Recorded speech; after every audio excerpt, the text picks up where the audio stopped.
Welcome to Mechanic. Today we have a 2013 Mini Cooper. On this vehicle I'm going to show you where you locate your VIN numbers.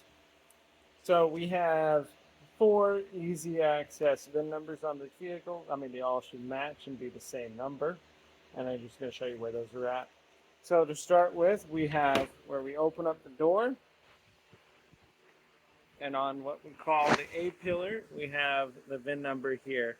And this is the VIN number that's going to give you the information about the vehicle, the vehicle weight, and the year it was made and whatnot.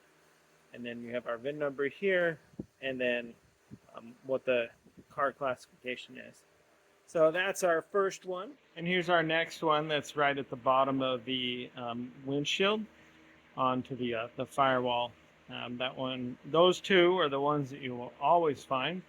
And then depending on your vehicle, you might have some others. So you can verify that those two match when you're looking at a vehicle. Moving into the engine bay, we have 2 locations in here.